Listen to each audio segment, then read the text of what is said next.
Baik, kita kembali bersama di Rampai Pagi untuk pertemuan hari ini dan juga kita bersama di segmen Tamu Bahasa menyentuh mengenai dengan bahasa kita dan sudah setentunya ini akan membuka lagi minda kita agar dapat kita ni berbincang sama dengan khususnya ahli keluarga dan juga sebagainya, apatah lagi bagi mereka yang mempunyai akademik dalam bidang sastra ini ya. Dan untuk tajuk kita hari ini, Bahana sebagai wahana penulis muda berkarya bersama dengan Yang Mulia Tuan Abu Zar bin Abdullah. Assalamualaikum Tuan. Waalaikumsalam warahmatullahi wabarakatuh. Apa khabar Tuan? Alhamdulillah sihat. Alhamdulillah. Baik Tuan, ingin kita mengetahui juga mengenai dengan pengenalan dan juga pengetahuan tentang penulis muda yang berkarya ini.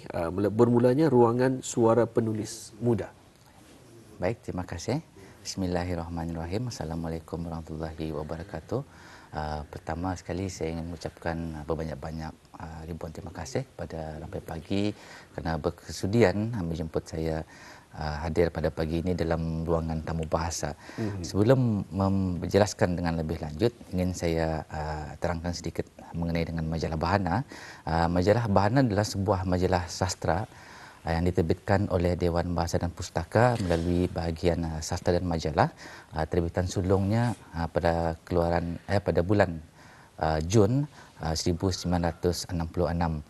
Hingga kini usia majalah Bahana ini mendekati ataupun mencecah umur 59 tahun penerbitannya. Adapun penulis muda yang dimasukkan di sini ialah penulis yang berumur di antara 18 tahun hingga berumur 40 tahun. Dan ruangan penulis muda ataupun SPM adalah satu ruangan khusus yang memuatkan sajak-sajak karya daripada penulis-penulis muda. Ruangan ini mula diperkenalkan dan dimuatkan dalam majalah Bahana pada keluaran Mac-April tahun 2020 melihat kepada meningkatnya penyumbang-penyumbang penulis muda ini khususnya dalam genre sajak. Ini editor mengambil inisiatif untuk membuat satu ruangan khusus menerbitkan ruangan-ruangan sajak daripada penulis-penulis muda tanah air. Okey. Jadi di sini Tuan, sebelum adanya ruangan suara penulis muda, yang di manakah ruangan yang membuatkan karya-karya penulis muda ini? Baik, sebelum adanya ruangan suara penulis muda, kebanyakan karya-karya penulis muda ini khususnya sajak, karya-karya mereka ini digandingkan ataupun dimuatkan ke dalam satu ruangan yang dipanggil ruangan wadah penyair Darussalam. Dalam ruangan wadah penyair Darussalam ini ia memuatkan karya-karya daripada penulis-penulis mapan, penulis-penulis di adat tanah air. Jadi melihat kepada situasi ini ada satu keterbatasan dalam memuatkan ruangan daripada memuatkan karya daripada penulis-penulis mapan dan penulis-penulis muda. Kalau kita lihat wadah penyair Darussalam ia memuatkan 10 buah sajak, 5 sajak daripada penulis lelaki dan 5 sajak daripada penulis wanita. Apabila digabungkan dan digandingkan dengan penulis-penulis muda, jadi ada satu keterbatasan ruang untuk penulis-penulis muda dan juga penulis-penulis mapan untuk memuatkan karya mereka. Jadi dengan adanya suara penulis muda ni, kita ni saya melihat sebagai editor 10 buah sajak yang dihasilkan oleh penulis muda, 5 sajak lelaki dan 5 sajak wanita, dan 10 buah sajak penulis mapan, 5 penulis lelaki dan 5 penulis wanita. Jadinya ada 20 buah sajak diterbitkan dan seimbang jumlahnya 10 sajak dari wadah penyair Darussalam, ruangan wadah penyair Darussalam, dan 10 buah sajak daripada ruangan suara penulis muda. Baik, itulah ya, cukup menarik juga kalau dilihat mengenai dengan perkembangan sastrawan kita ni di negara Brunei Darussalam. Mereka mampu untuk bergerak maju ke hadapan dan mereka mampu untuk, yang menariknya mereka tetap jua belajar walaupun mereka adalah penulis-penulis yang mapan, namun juga tetap mereka masih mengajar ataupun belajar mengikuti bengkel dan sebagainya. Kerana di kesempatan ini juga baru-baru ini ada juga saya bersama dengan mereka ya membuat wawancara dan sebagainya. Mereka ada mengikuti katanya bengkel-bengkel yang baharu yang telah dihasilkan oleh beliau-beliau muda kita ni, dan mereka tidak malu untuk masih lagi berada menjadi seorang pelajar ataupun menjadi seorang yang yang belajar dalam bengkel-bengkel tersebut. Jadi untuk seterusnya tuan, ingin kita mengetahui juga selain daripada sajak, mungkin ada lagi bahan yang ataupun ruangan yang kreatif ataupun bukan kreatif yang dapat dihasilkan. Selain sajak yang dimuatkan dalam ruangan suara penulis muda ini, ada satu lagi genre penulisan kreatif iaitu cerpen. Tapi cerpen yang dimuatkan dalam ruangan suara penulis muda ini ia terbatas sikit. Tidak seperti sajak yang memuatkan 10 buah sajak, tetapi cerpen ia tidak menentu. Kadang ada sebuah cerpen dalam satu keluaran dan ada lebih daripada satu buah cerpen dalam satu keluaran. Dan dengan memuatkan cerpen juga dalam ruangan suara penulis muda, ini juga bertitik tolak melihat kepada jumlah karya kreatif dan juga melihat kepada sumbangan cerpen yang sangat membanggakanlah juga kalau dilihat daripada penulis-penulis muda ini. Dan juga selain penulisan kreatif, terdapat juga ruangan yang memuatkan, ruangan bukan kreatif yang memuatkan karya-karya penulis muda ni. Sebagai contoh, ruangan ulasan carjak, ulasan cerpen, ada ruangan resensi buku dan ruangan Pak Irama Sastra. Namun ruangan-ruangan seperti ini, bukan kreatif ini, ia dikhususkan kepada penulis-penulis yang dilantik. Dan mereka ini akan membuat ulasan penulisan mereka berdasarkan pada tempoh yang tertentu. Contoh, seorang penulis diberikan tempoh sebanyak 6 keluaran majalah Bahana, iaitu dalam masa setahun. Jadi dalam masa setahun itu dia akan menulis sehinggalah tamat tempoh lantikannya itu. Dan juga sebelum saya lupa, ada lagi satu ruangan yang dipanggil sebagai ruangan pesada puisi pilihan. Dalam ruangan ini ia memuatkan 5 buah sajak. Dan ruangan ini tidak terhad kepada penulis muda saja. Ia pun boleh memuatkan juga penulis-penulis mapan dan prolifik tanah air lah. Jadi ia banyaklah dalam penulisan ini memang banyak. Banyak. Jadi tinggal saja pemilihan. Ya, pemilihan. Tinggal saja pemilihan. Jadi bagaimana sebenarnya bahan penulis muda ini boleh diperoleh ini? Baik. Alhamdulillah, bahan yang diterima daripada penulis muda ini adalah sumbangan daripada penulis itu sendiri. Tidak hanya penulis muda, penulis-penulis sedia ada dan penulis mapan pun masih lagi menyumbang kepada editor majalah Bahana. Bagi ruangan yang tertentu seperti ruangan bukan kreatif, seperti ulasan cerpen dan ulasan puisi dan lisensi buku, bahan ini, mereka ini adalah merupakan penulis yang dilantik.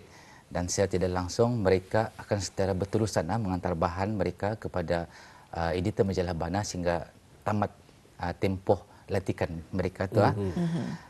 Manakala bagi resensi buku pula ada satu ruangan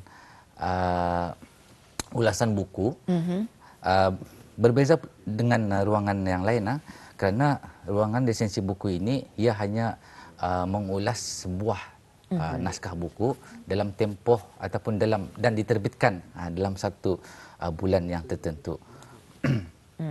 Dan sebagai tambahan juga, bahan-bahan ataupun karya-karya penulis muda ini adalah hasil daripada penganjuran peraduan yang dianjurkan oleh Dewan Bahasa dan Pustaka, khususnya melalui bahagian sastra dan majalah.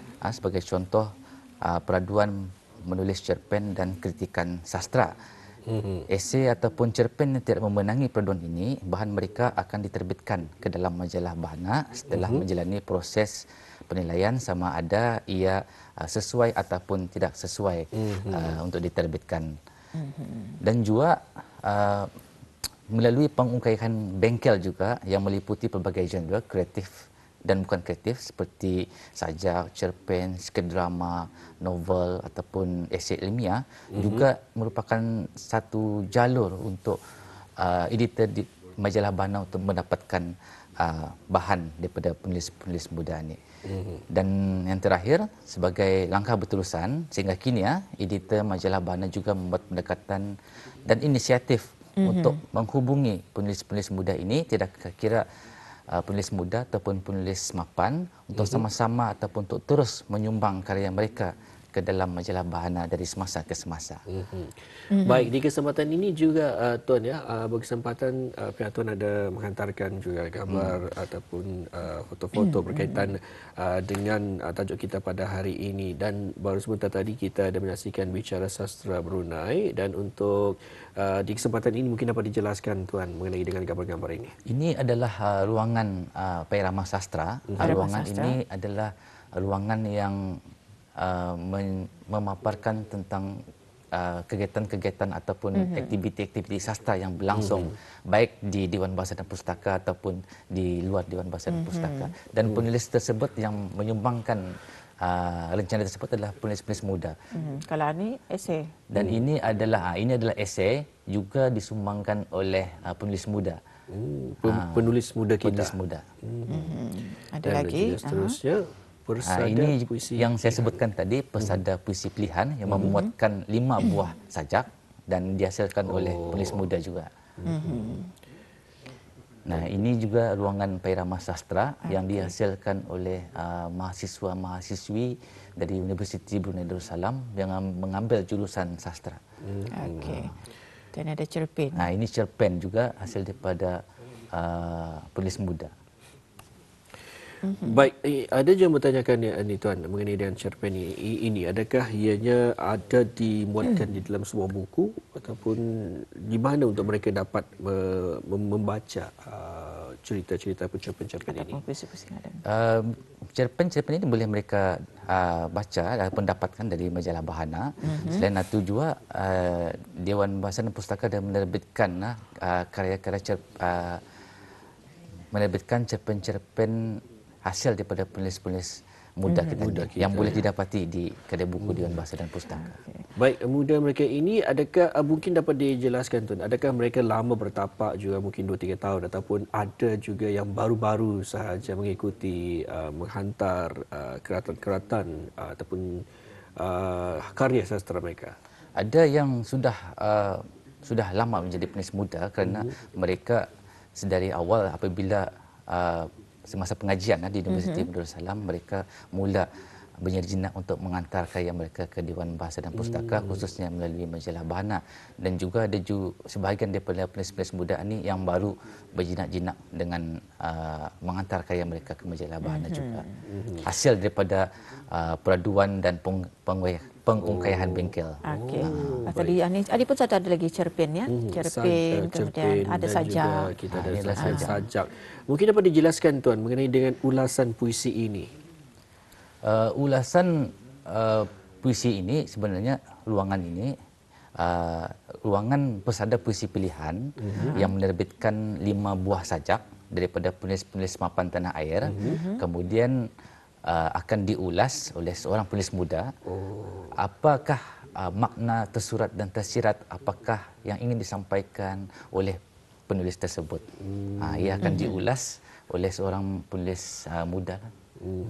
Yang dilantik ataupun yang dilantik oleh pihak editor. Inilah yang cukup menarik juga ya, puisi dan juga dibuat ulasan mengenai puisi berkenaan adakah tepat ataupun tidak, ia terpulang kepada pembaca dan terpulang kepada masing-masing punya penilaian. Pengkritik itu berkenaan ya. Baik, satu informasi juga bila menyentuh tentang sastra ini, satu ilmu yang menarik juga dengannya. Pairama Sastra Tuan, kolaborasi seni, mungkin dapat dijelaskan mengenainya. Ini adalah adalah kegiatan yang dihasilkan oleh mahasiswa dan mahasiswi Universiti Brunei Darussalam yang mengadakan kegiatan ataupun acara di kampus mereka. Jadi antara aktivitinya lah. Antara aktivitinya yang kalau berkaitan yang dengan ini sastra. resensi buku ni. Ini adalah resensi buku, satu ulasan ringkas mengenai buku yang baru diterbitkan oleh Dewan Bahasa dan Pustaka. Dan ini pun juga hasil daripada penulis-penulis muda. Tapi sejauh ini pelibatan penulis muda yang ada di negara Brunei Darussalam, apa kategori yang paling menonjol? Sama ada sajak kah, esei, cerpen? Melihat kepada sumbangan penulis muda kebelakangan ataupun dalam jangka masa 3 tahun kebelakangan, rata-rata penulis-penulis muda lebih gemar ataupun lebih cenderung untuk menghantar karya-karya seperti sajak. Saja. Sajak, ya. Dan juga kategori sajak berkenaan. Biasalah kebanyakannya pernah juga dikongsikan bagi yang baru-baru saja berjinak dalam bidang sastra ini, memang ianya mengenai dengan hubungan ataupun kecintaan dan juga sebagainya. Adakah juga sedemikian rupa ataupun ada yang berani untuk mencuba memasuki ke bahagian lain, mungkin dari segi pandangan, kehidupan dan juga sebagainya? Ada sebahagian penulis juga yang berani mencuba satu teknik yang baru, dan ada juga sebahagian penulis masih lagi menggunakan corak penulisan yang sedia ada. Ini kerana kalau kita ni melihat mereka ini penulis yang muda, tapi penulis baru, masih banyak lagi perkara-perkara yang perlu mereka ketahui ataupun karya-karya yang perlu mereka bacalah untuk sedikit sebanyak menambahkan idea mereka dan mencuba sesuatu yang baru. Dan kebanyakan mereka ni, khususnya penulis-penulis ini mempunyai nama pendanya yang tersendiri. Ya, betul. Dan kalau ni, kalau tadi melihat ya gambar-gambar yang telah pernah dikongsikan, Aku dan Kenangan, ini sajak ya, Aku dan Kenangan, katanya di bawah awan yang mendung, angin mendayu sayu, burung-burung menyanyi keriangan, menambat hati yang terguris. Cuma mana tu? Macam ia mendung, kemudian sayu, lepas satu mendengar burung-burung menyanyi keriangan. Tapi kan buahnya menambat hati yang terguris. Macam mendalam kan? Ya. Ini adalah hasil karya Hazwani Hamran. Okey. Sebenarnya itu baru kira satu rangkap sajak yang dibacakan, belum sampai habis. Kalau sampai habis, kita ni tahu akan penceritaan dalam sajak berkenaan. Jadi itulah ingin saya mengetahui mengenai dengan mereka ini, penulis-penulis muda ini. Ianya bermula pada 18 tahun ya. Berumur 18 tahun. Adakah mereka ini mempunyai latar belakang akademik sastra ataupun juga ada yang berminat sebenarnya? Ada yang berlatar belakang akademik sastra dan ada yang tidak mempunyai latar belakang sastra. Inilah yang saya sebutkan tadi, kebanyakan mereka ini adalah peserta-peserta bengkel, bengkel penulisan kreatif maupun non kreatif yang dianjurkan oleh Dewan Bahasa dan Pustaka. Kalau sekiranya seorang yang memiliki latar belakang sastra, ini tidaklah satu perkara yang mudah bagi mereka, kerana mereka sudah mempelajari apakah teori dan teknik-teknik yang tertentu dalam sastra. Tapi bagi mereka yang tidak mempunyai latar belakang tentang sastra, ini adalah satu cabaran. Betul.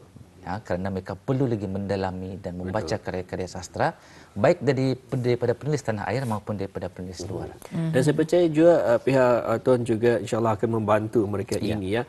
Jadi bagaimana jika ada sekiranya penulis-penulis yang baru saja berjinak-jinak di dalam menghasilkan karya ini, bagaimana untuk mereka menghantar dan juga mendapat respon daripada pihak Tuan?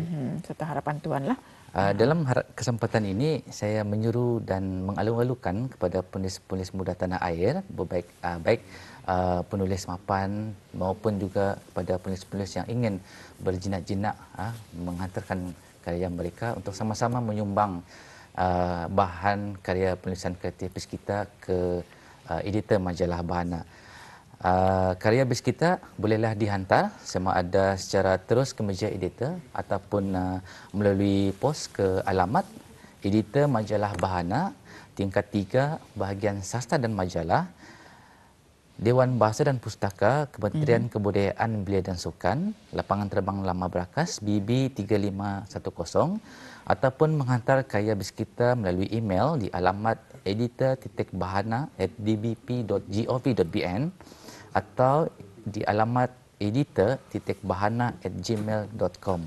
Jika terdapat sebarang pertanyaan ataupun penjelasan lanjut, bolehlah menghubungi editor majalah Bahana di talian 2382 511 sambungan 138 145 atau 224.